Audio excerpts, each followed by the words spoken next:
All right, everyone. Welcome to another installment of the original Drink and Draw Social Club.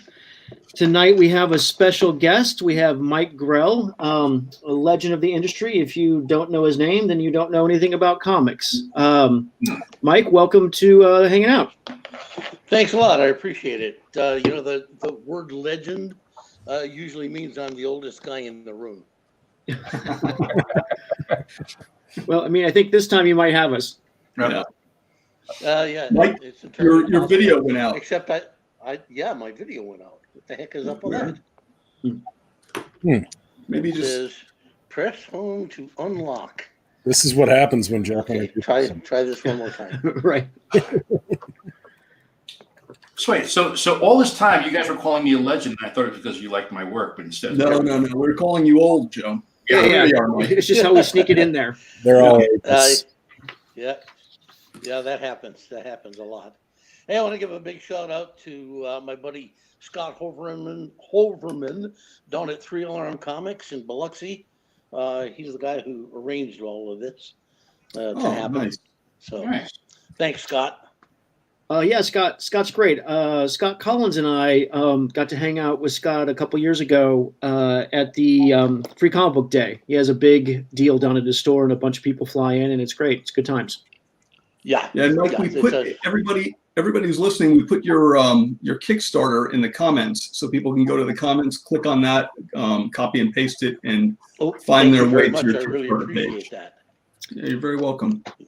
Yeah, looks like we're doing pretty good. We've been Doing really good. live for just a day now and running. Let's see, $35,521. Yeah, I got it up here right now. Yeah, Nice. 18 days to go. Mike, what's can you tell us about the Kickstarter a little bit? Excuse me? Can you tell us a little bit about the Kickstarter, what it actually is? Oh, yes. It's for the deluxe hardcover omnibus edition of John Sable Freelance. We are doing 5 volumes in the complete set. Each one will run about 400 pages. And we're going back in and operating from the original films that were used by First Comics to do the books way back when. We're remastering, cleaning up the blacks, punching up the color, and making it a lot prettier. Wow, very nice. that's Are awesome. you doing Got some any new material? Yeah, there will be. Oh, really? Wow. Of course, once we run through all of the original material, there will be an extra Sable story featured in the last volume. It's going to take us about 2 years to bring all of this out. The plan right now is to have it released, the 5th volume come out in time for my 75th birthday, and that's 2 years. Cool. Wow. Congratulations. It's my birthday today, Mike. It is. Yeah. Happy Wow, what a birthday. segue. Happy birthday to you. Happy birthday to you. It's always all about Dan. Yeah, I'm trying to bring it back to me, Mike. Yeah, Dan just looks like he's in his 70s, though. Yeah. The DPHP, there it is, boys. The DPHP, definition Brad. That's fantastic. And what a great way to celebrate your birthday with something like this. I'm celebrating your birthday with something like this.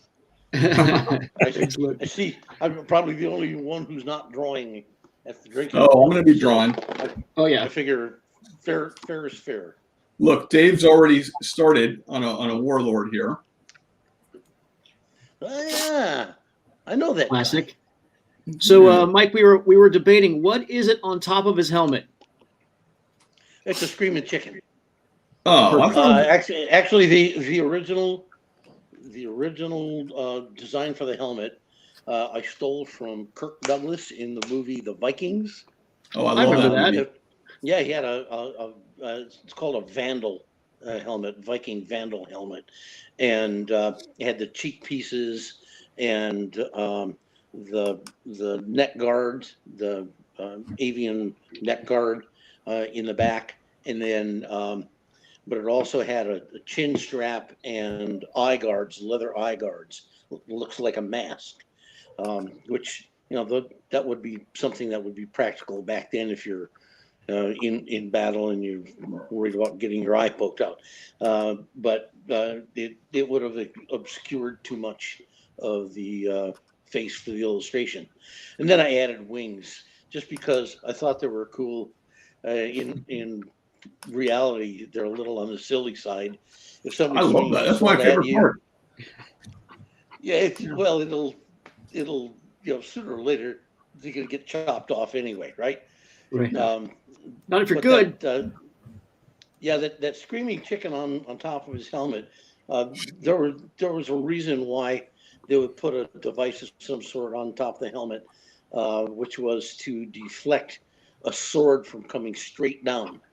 Can't get a purchase on it; it would hit that thing and glance off. But in attempting to recreate that something similar to that look,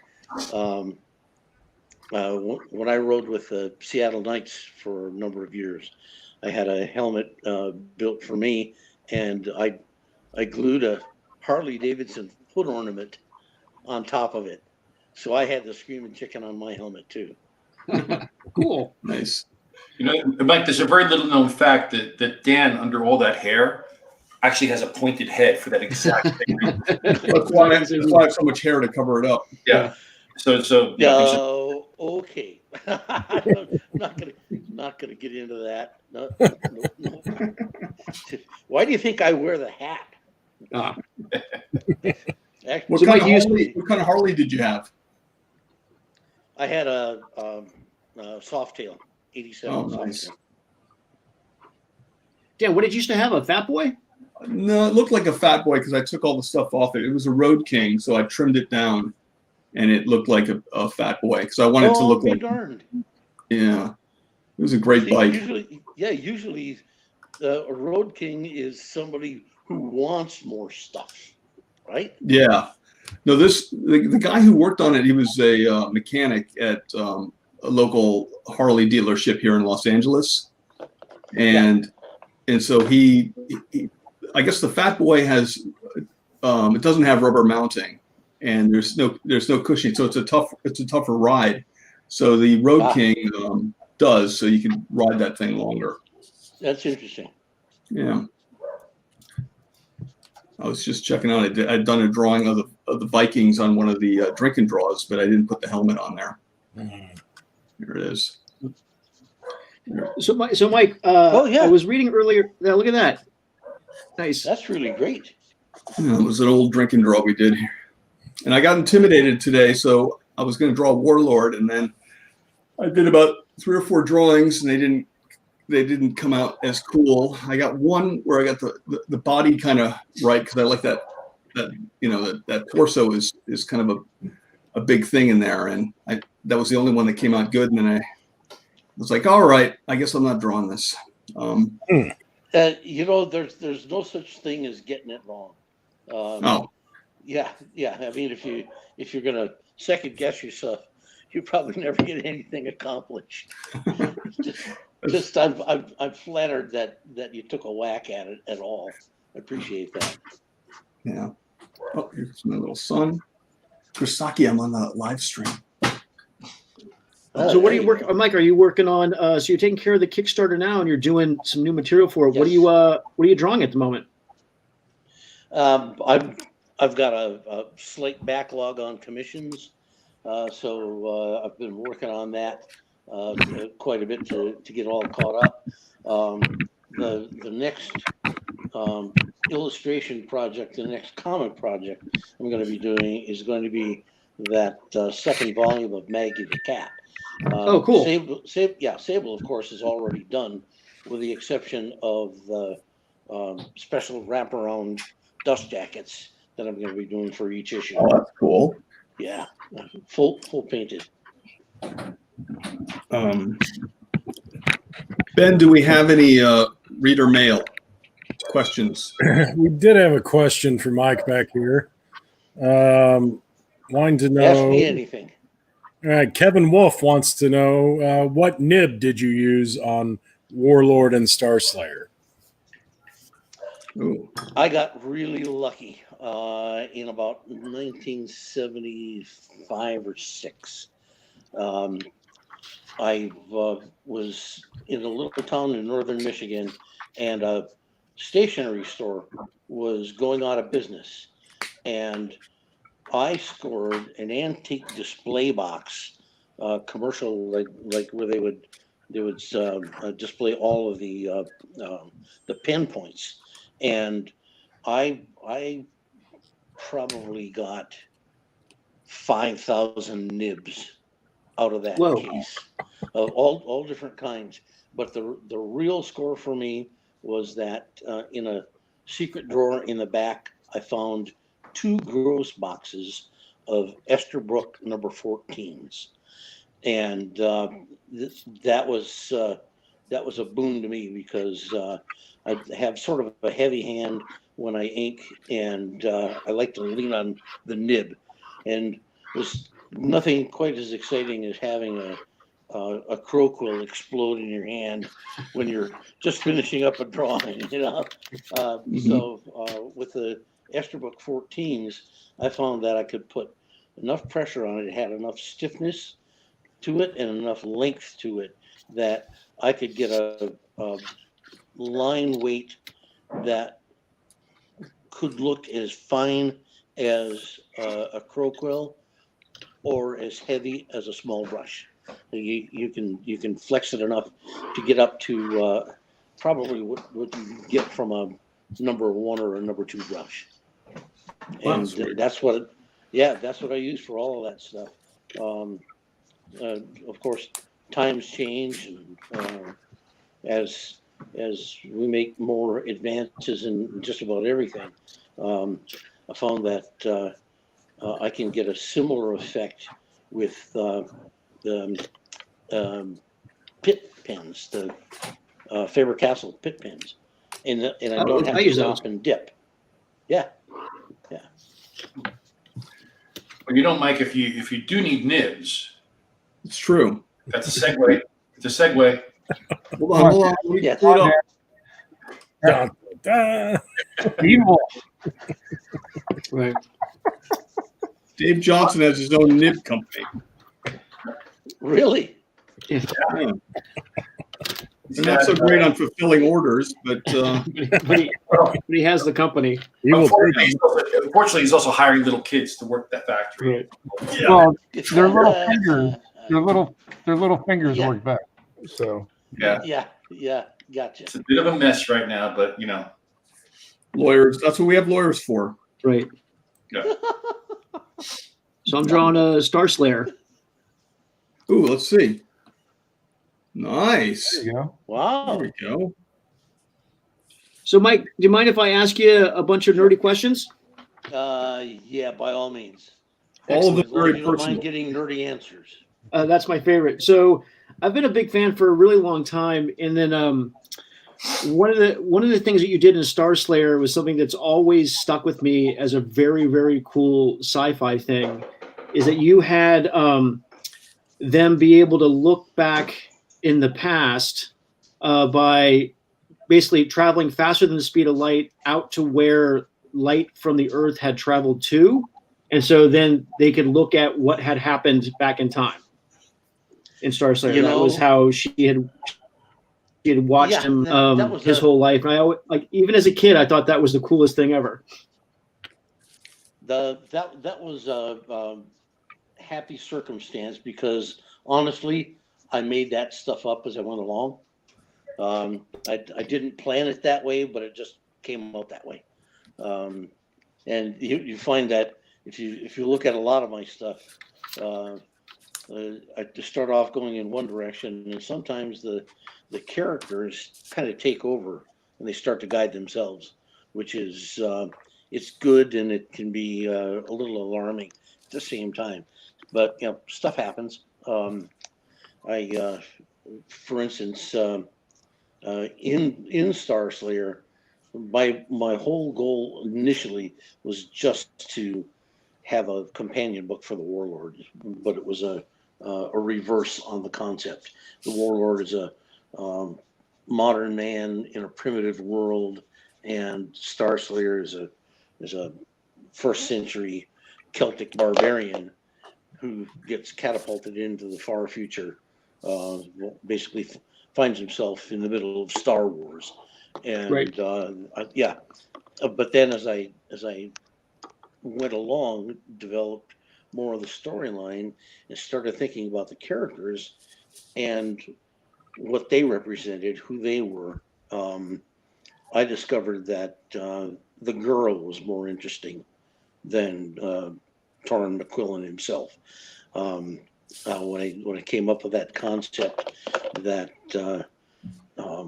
when she's searching back through the time stream for a warrior to fight their battles for them, because by that point in the future, Earth had become basically a nation of businessmen, and nobody knew the first thing about military tactics. So, yeah, so once I came up with that, I realized that the connection between the two of them would be that she is actually a descendant not of him, not of Torrin, but of Torrin's wife, who got left behind in the past and was taken into the household of a Roman centurion. And One of Jeff's was, fantasies, by the way. yeah. Excuse me?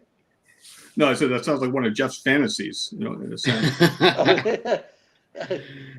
Okay, that tells me a lot more about Jeff than I really wanted to know Right. or needed to know. But Trust me, there we've you been go. there. We've been Yeah, doesn't make him a bad person. No, not at all. Right. Just open-minded. But so More interesting.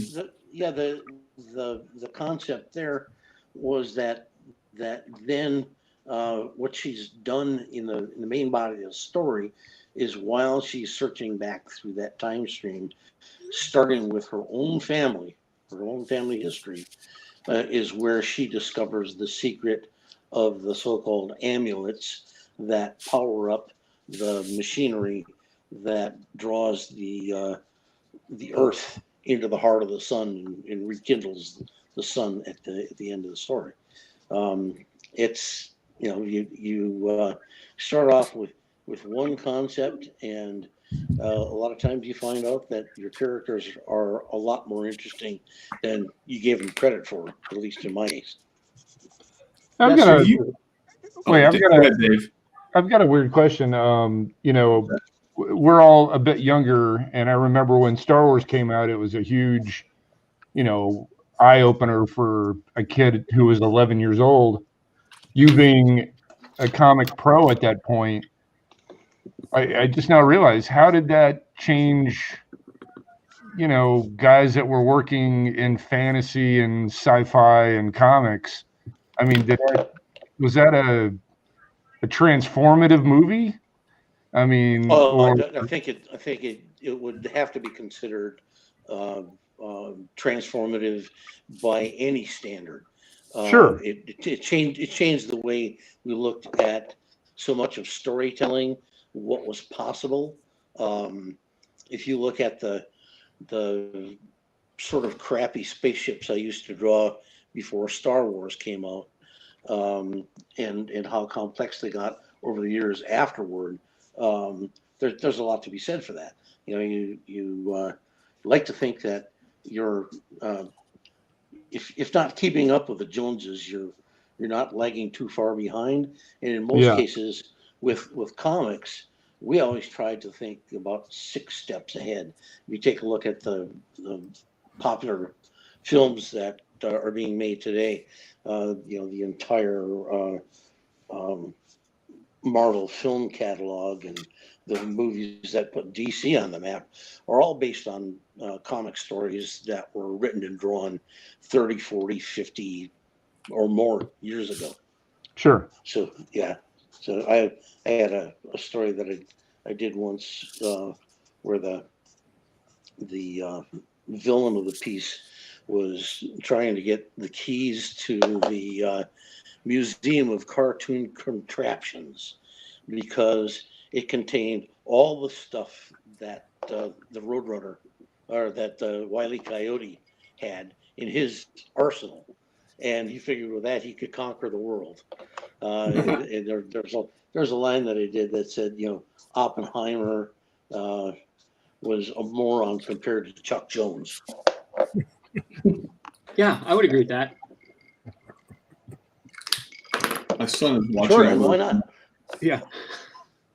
So, hey, Mike. So I was introduced to your stuff when I got back into comics later in life. I was 25, and it was the sweet spot for the DC revival. Sort of where right after Crisis and everything was being sort of modernized and cleaned up and stuff.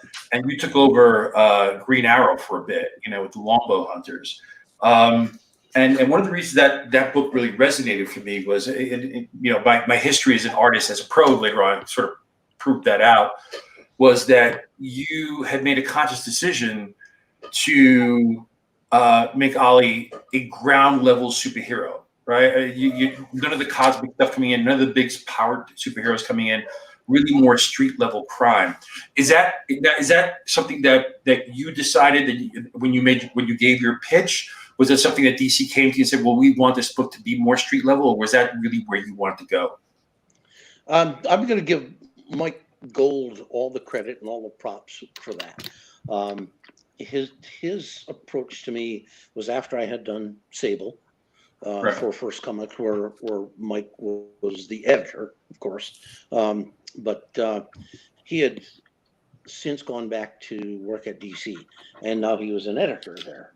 And I had left my association with First Comics sometime before that. And one day I get a call from Mike saying, is there any character over here that you like well enough to bury the hatchet, come back to work? And I said, I always thought I did such a crappy job on Batman in the 70s that I'd love to have another shot at it. But I also told him that I had just had dinner with Frank Miller a week or so earlier, and Frank told me his pitch for The Dark Knight. And I said, when Frank's done with The Dark Knight, you can put a period at the end of the Batman sentence for the next 20 years. Right. So far, I'm off by like almost 15 years and counting.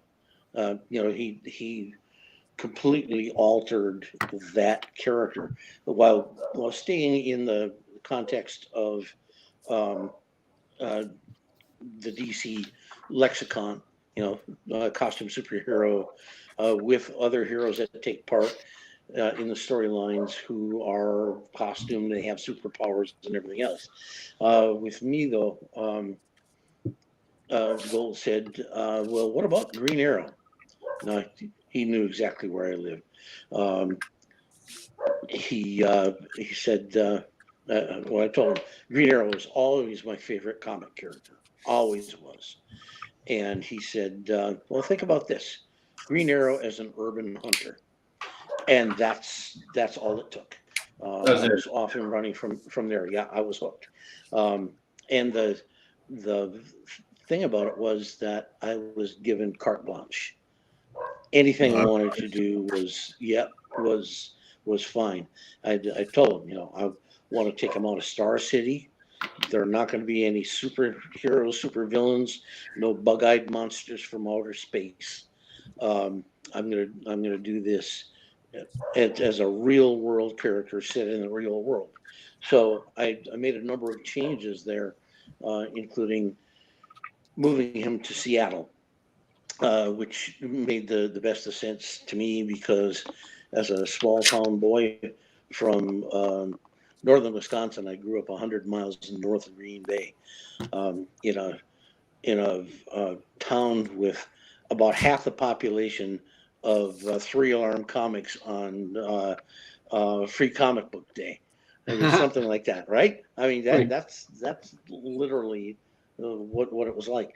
I had only lived in or near 3 cities in my life: Chicago, where I went to art school; New York, where I broke into the business, but I had already used New York for Sable for a setting, and Chicago has got amazing food and music.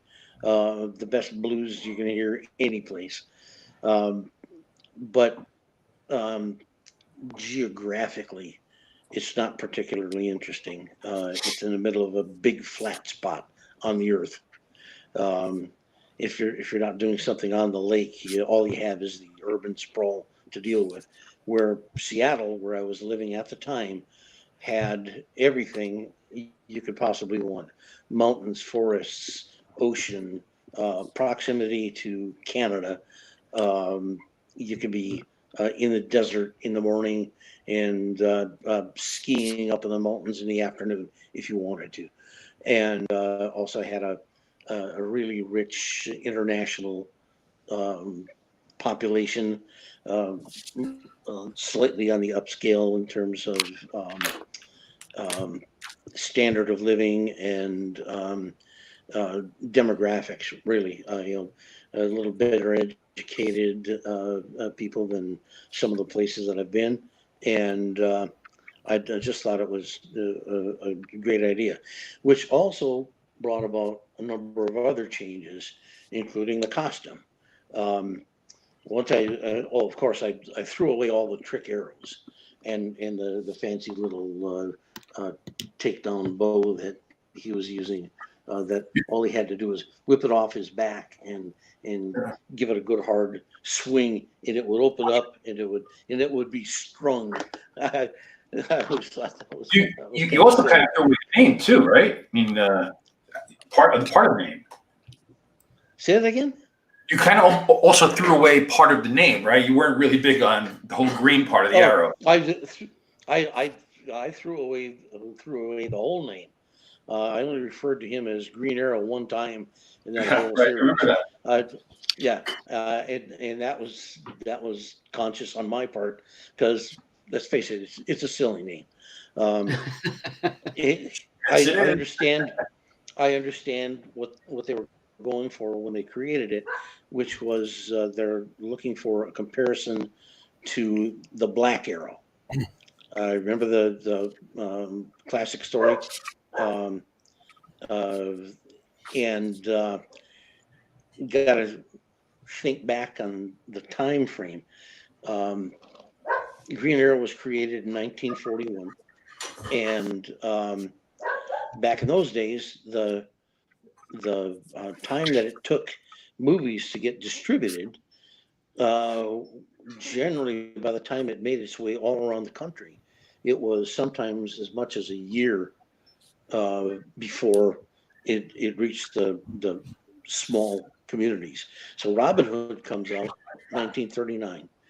Give it 6 months or so for the movie to make its way all the way across the country and be a big hit, at which point DC decides that it would be a good idea to do a movie based on a similar character, which of course all they did was they took Batman, and every place they used the word bat, they changed it to Arrow. Had the Arrow car, the Arrow cave, the Arrow kid. I mean, just, okay, not quite the Arrow kid, but everything was just exactly down the line according to that formula. And as a result, by the time the book gets written, drawn, printed, and distributed, you're into 1941. And that's the story of that. I mean, logic just tells me that that's got to have been what everybody was thinking about at the time. But I got rid of all the trick arrows. The boomerang arrow scared the hell out of me, because I had a boomerang when I was a kid, and I'd read the instructions very, very carefully, and did exactly what I was told. And the damn thing came back and almost killed me. Okay, as I'm out there, I throw it. It planes out. It climbs up.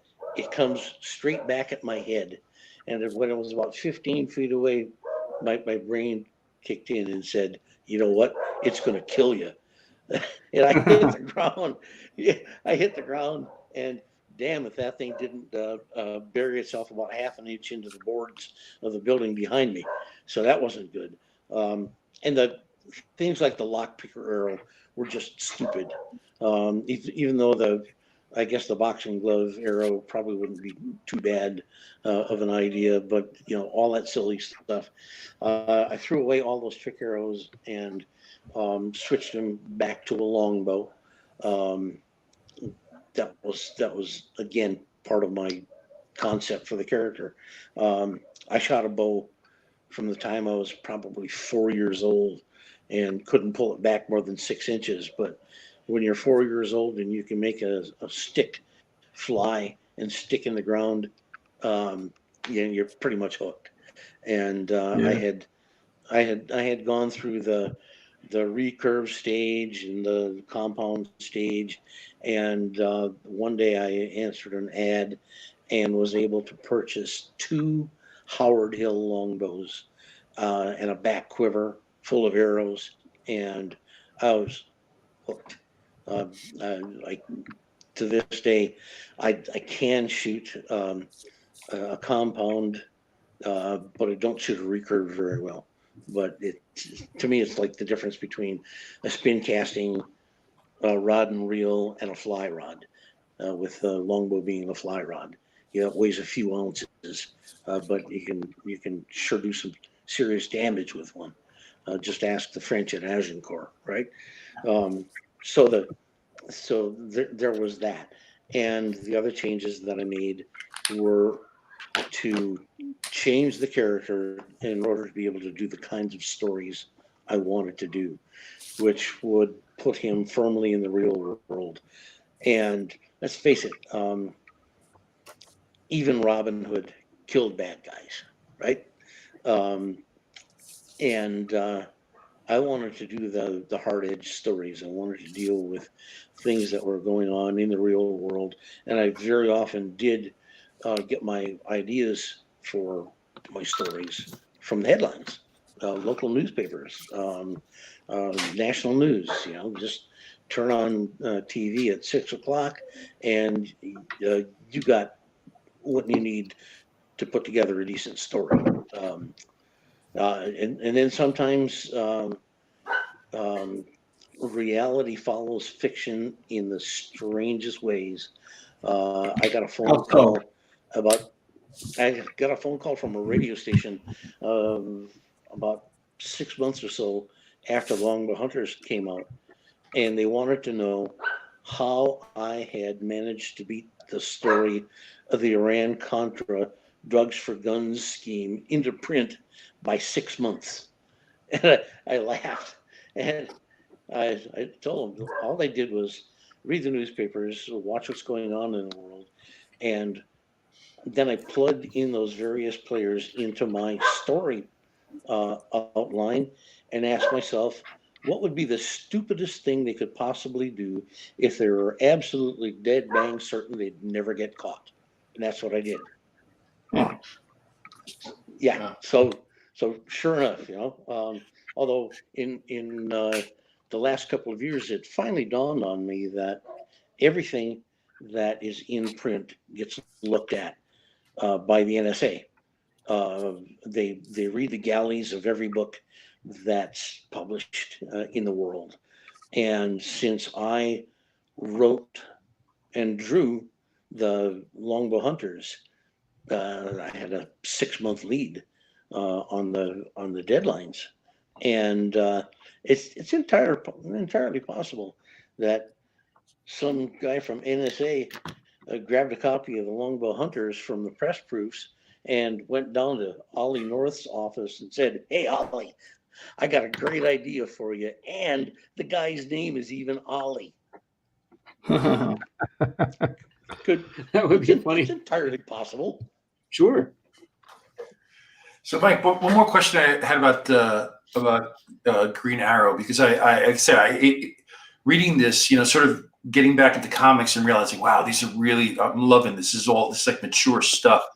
I think one of the groundbreaking things in that book as well was his relationship with Black Canary. I mean, I'm reading this book and I'm like, wow, this doesn't read like a comic book, romance. This reads like a real romance, a real marriage. Again, was that, something that you were shooting for? I mean, it just happened through osmosis. How'd you get there? No, absolutely. I was aiming exactly for that. Denny, in his stories, while he wasn't as blatant as I was, in showing them having a openly sexual relationship, it was clear that they were more than just boyfriend girlfriend, right? And so with that in mind, I just pushed that envelope every chance I got, because in order to bring about the changes that I wanted to make in the character, I had to have number one, a reason for him to start killing people. And in order to do that, I had to put Dinah in a deadly jeopardy. And that became his reason, the reason why he took on that hard edge, and it gave me the flexibility to do more stuff like that.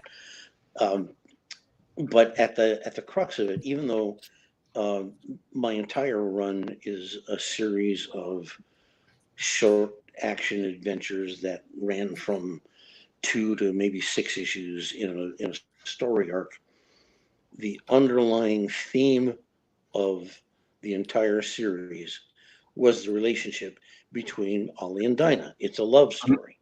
Yeah. Yeah, coincidentally, that's still kind of the big motivating factor for people who really dig the series. Right. Right up until they jumped the shark and got them married.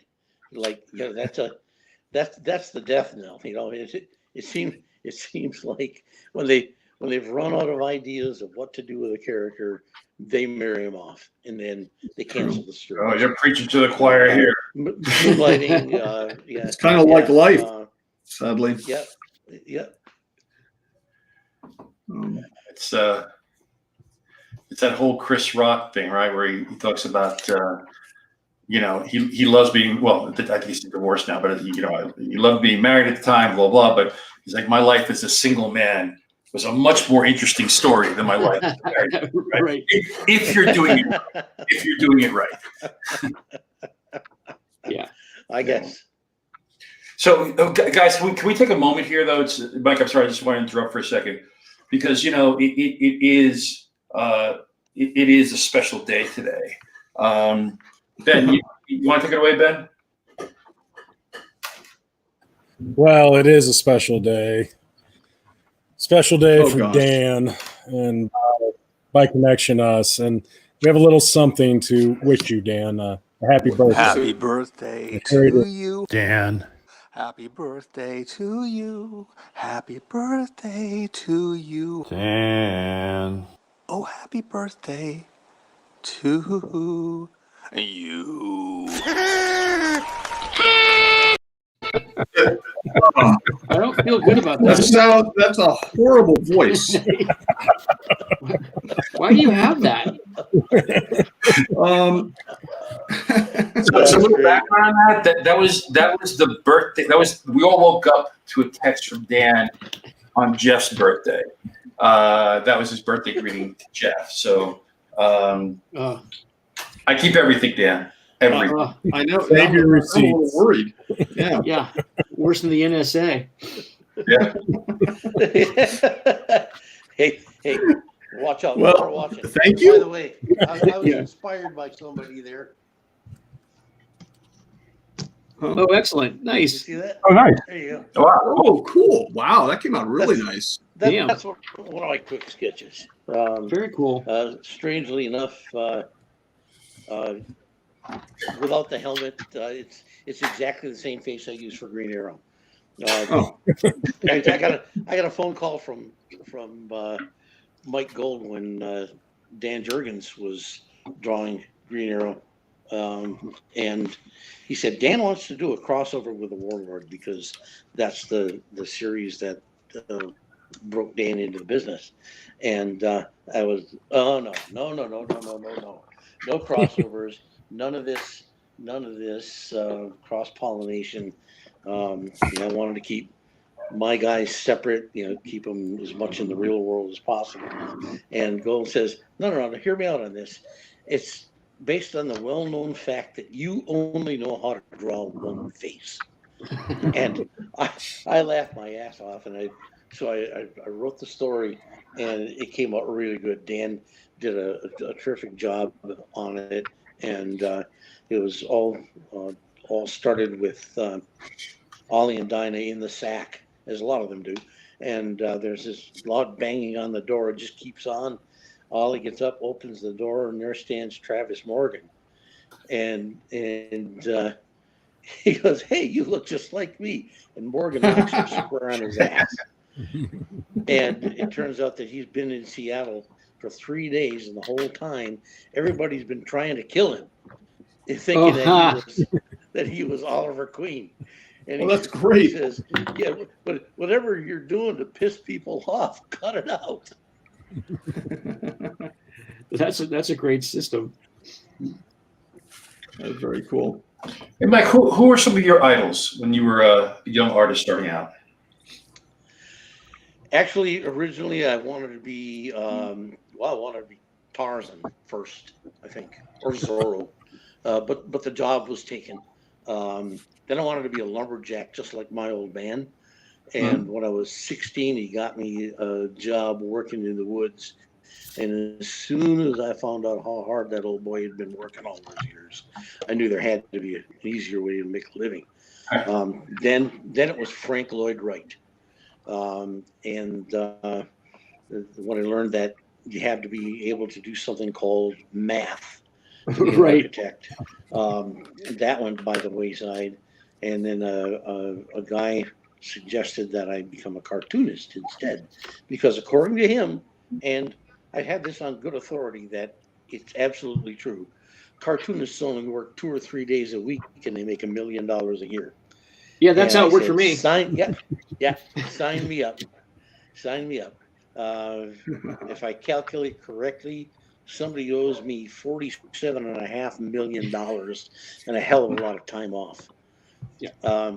But then when I decided to pursue it, my first thought was I would be a Bigfoot cartoonist like Al Cap. But then when I was stationed in Saigon, Buddy brought his small collection of comics with him from the States. And in that collection was a few copies of Green Lantern, Green Arrow by Denny O'Neil, Neil, and Dick. And it blew me away. Comics had grown up when I was looking the other way. And so I started with a fervor to absorb as much of that style and technique as possible.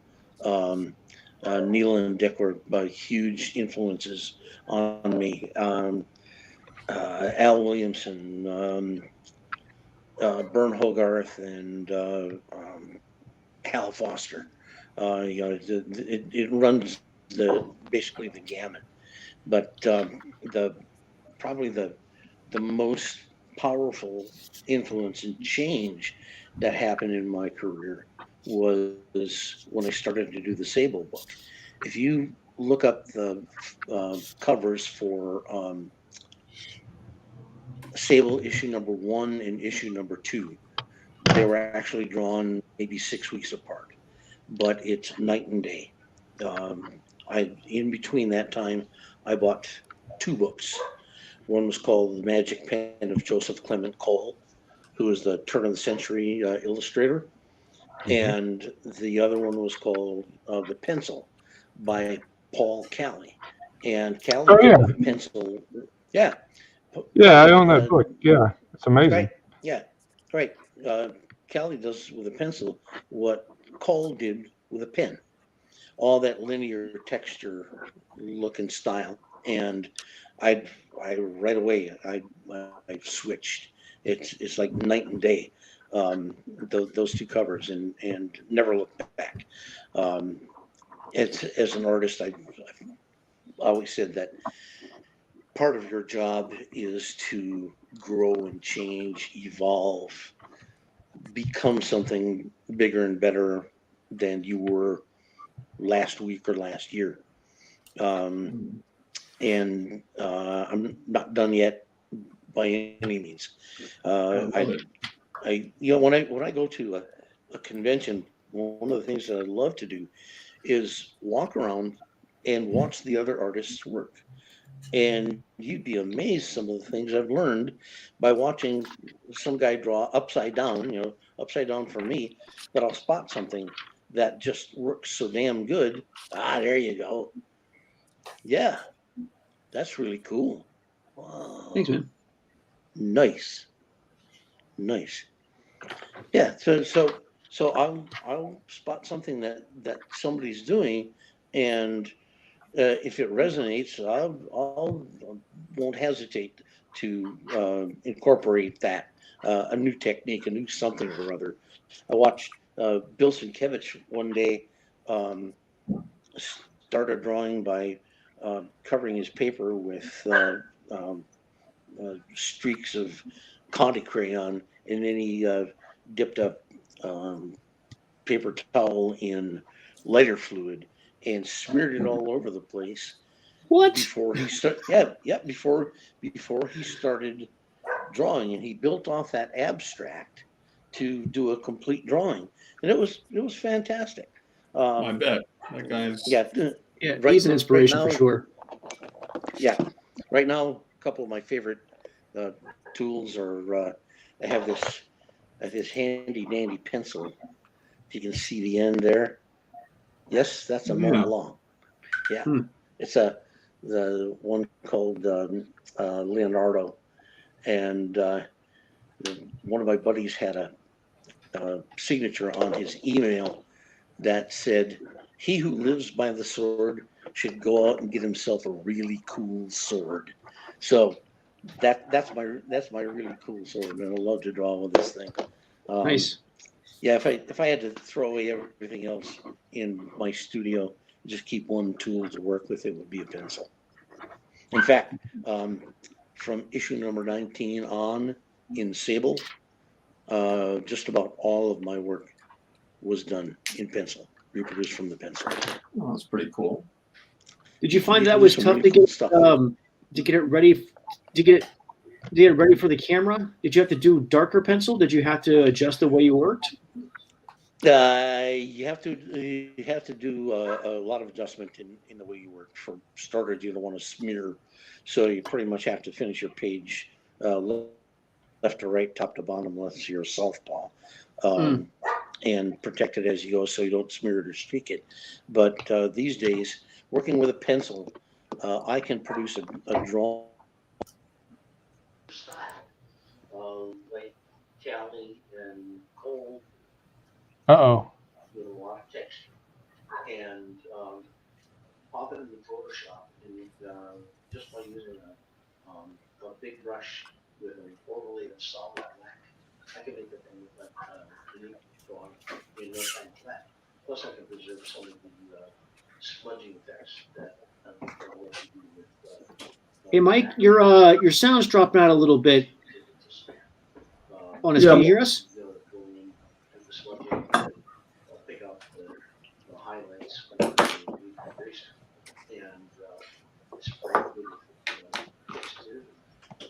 And I love StreamYard. Yeah. You guys blaming me? Yes. Happy birthday. Oh, Clearly, Dan. maybe. We're worried. How do we tell him? I think Jeff's sending a pigeon. Jeff will handle it. I wonder if his headphones kind of aren't connected now. Because he can't hear us. He can't hear us, but we can still see Yeah. him. Hang on a second.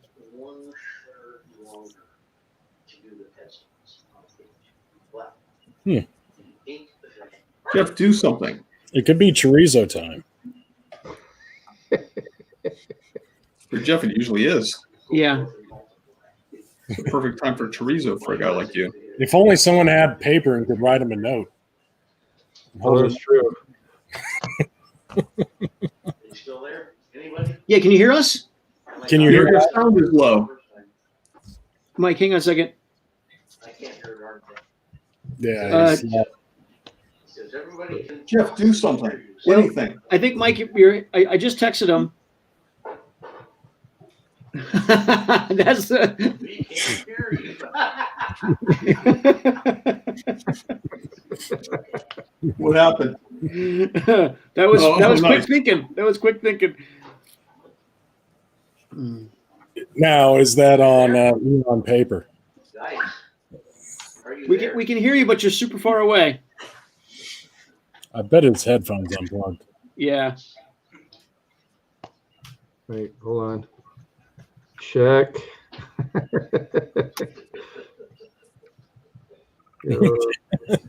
Spelled it wrong. Headphones. You are headphones. Oh, Mike looks good. You Really? is. Yeah. By the way, it's not just math that scares away comic book artists. It's spelling and grammar. It's like English. it's like, it's the pressure of it. I'm not good at pressure. Right. Thank God Pop kills it. Okay. He'll be right back. Okay. All right, back. All right. Great handwriting, too. Yeah, fast. Good. Awesome. Oh, God, I wanted to tell him, I don't know if he'd like it or not, but my dad used to, I'll wait till he gets back. I want to ask him if he's like me and he sees people drawing like bow and arrow wrong. Oh, I'm sure it drives me Pet crazy. peeve of his, like it is mine. I read a story, and I'll ask him about it when he comes back. I read a great story. Apparently, he was working on Starslayer, and he was learning how to fence. He was learning how to fence for Warlord, and he got skewered in the eye. Okay, how's this? Better? That's better. Can hear you? Can you? Ben just had a major flashback. There you go. Can you hear us? Yes. Okay, good. Okay, good. Yay! So I've got a funny question. I have a pet peeve in comics. Oh, It's like you knew it was coming. he didn't want to answer your question, Dave. Oh, wait a Well, minute. it's been a good show. Mm. It was, that aside. aside from it being Dan's birthday and some other things. Yeah, nobody likes giving me the attention I deserve. Hey, Dan, can I see you're working on a Flash Gordon piece? Let me see that. Yeah. Let's see here. Stage. We get a gander at that. All right, there he is. Okay. All right. Okay. There So we are. I've got a weird question. I have a pet peeve I got in a weird comics answer. when I see somebody drawing a bow and arrow wrong, like they're holding it wrong or whatever. Is that something that kind of annoys you too, or? Oh yes.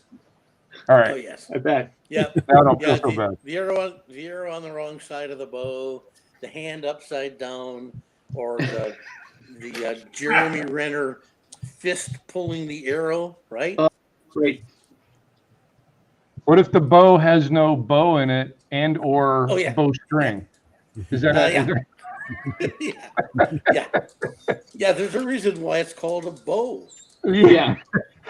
Well, I answered the same question, and the artist got a little mad at me for asking it. So I just now I can say, well, Mike Grell said. Well, it's the way you asked me, Dave. I did illustrations for fantasy type novel, historical fantasy, and in it, one of the characters was an archer who's supposed to be shooting an English longbow. And first thing I asked was, how tall is this guy? And they told me he's 6 feet tall and that his bow should be as long as he is tall. And yeah, there you go. Nice job. Thanks. And so I did the drawing, and he's pulling the bow back, and I get a note.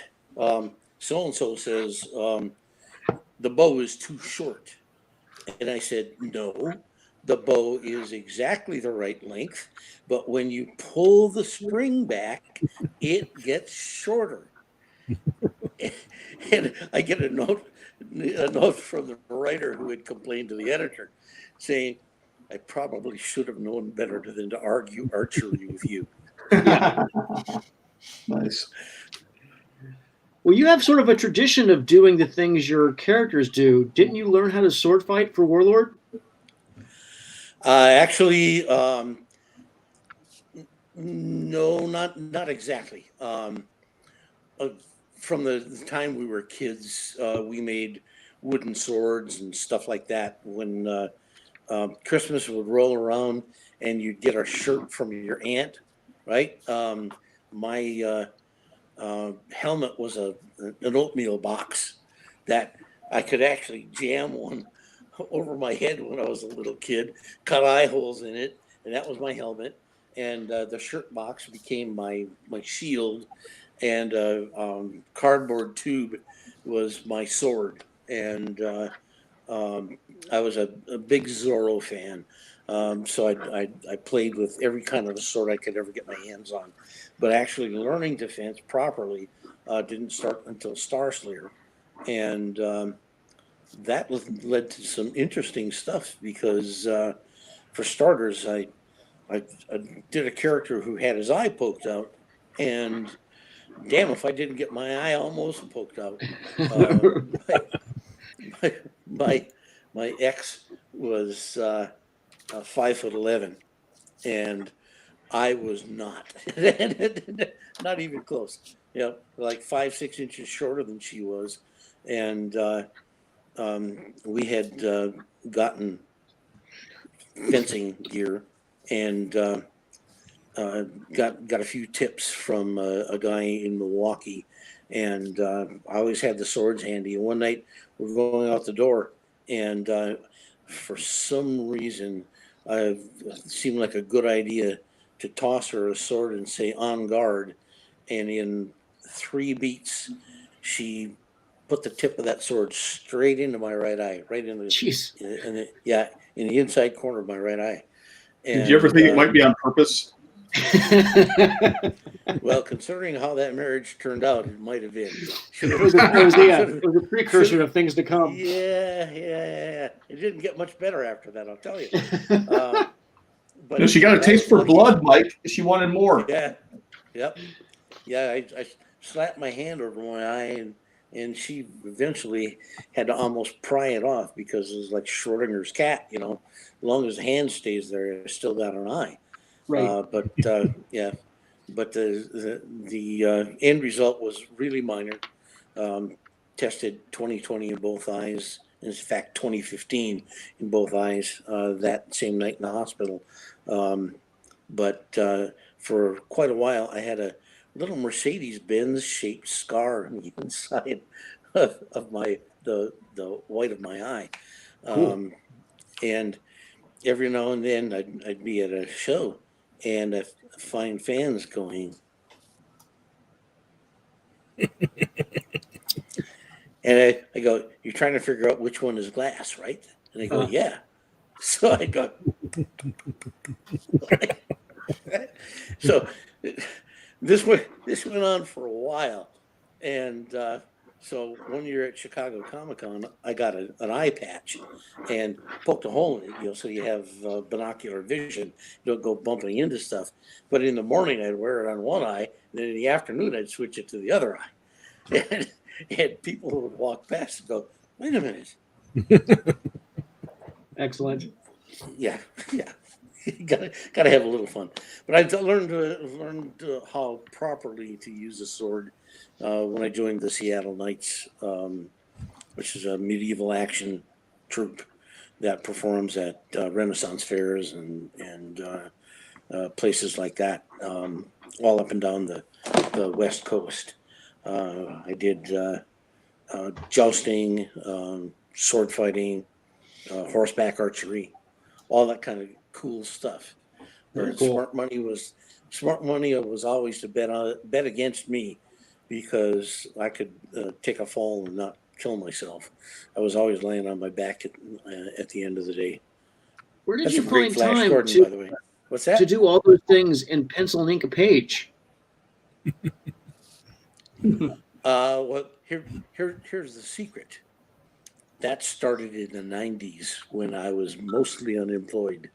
Ah. You know how actors always have a day job? Yeah. My day job was I was an actor. I was an artist at night, and by day I was performing with the Seattle Knights, or in some instances appearing with a group called It's a Mystery. We did live action murder mysteries on board the Spirit of Washington dinner train, and I was always getting killed. Just A friend of something about mine- me. See, yeah, and it was almost always murdered by a woman. There must be something about me just naturally pisses women off. A Yeah, friend Dan of should mine be wants to careful. know if you're still in Seattle. No, I'm not. Nope. I moved back to my hometown in northern Wisconsin in 2014, and then I miraculously reunited with a lady I had met ever so briefly 30 years earlier, almost 30 years earlier, and we are together today. I'm down here in Alabama with Mary, hiding out from the COVID, just like everybody else is stuck. But I got to tell you, if you're going to be stuck, being stuck with the most beautiful woman and the most talented person on the planet doesn't hurt. It's not bad. It's not bad. Hey, Mike, it's 7:00. I don't know what your schedule's like. We can keep talking, or if you need to move on, we totally understand. But We're really glad you could join us. I am going to need to move on here in just a little bit. But if anybody is chimed in with any questions at all, it doesn't matter how harebrained the question, I'll come up with an equally harebrained answer. We Excellent. have nothing but harebrained questions, but I think over the course of just discussion, you have answered any of the questions that people have thrown out there. So That's great. Please check in with my Kickstarter. We have 18 days to go, and looking at the total here right now, I'll do a little refresh. Come on, wakey, wakey.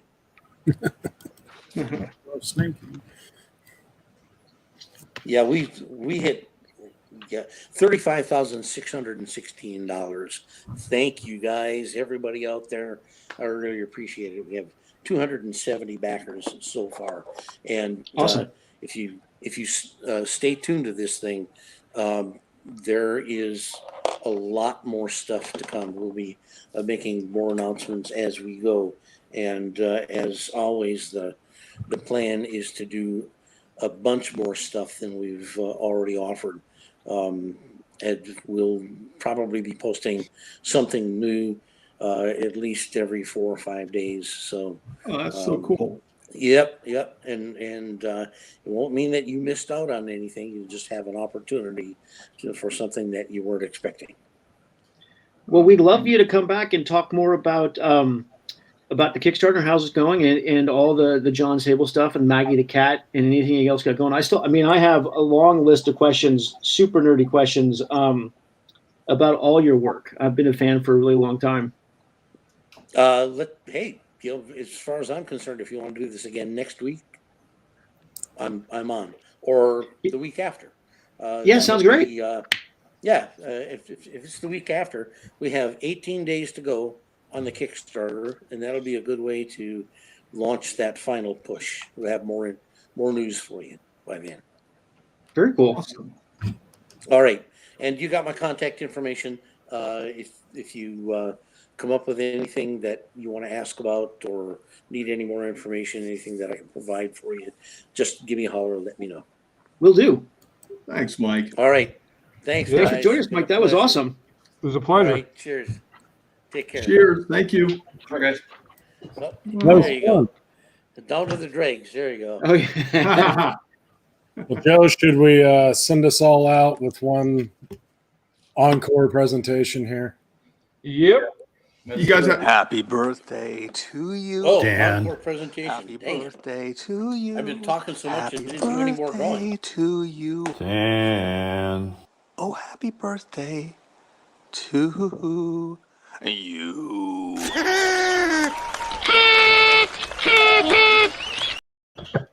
So weird. Oh, look at that. Nice. Very cool. you guys. All right. Thanks, Jens. Well, thanks Cheers. everyone for joining us. Mike, thank you for being with us. Dan, happy birthday. My pleasure. My pleasure. Happy birthday, Dan. Thank you so See all much. you guys next time.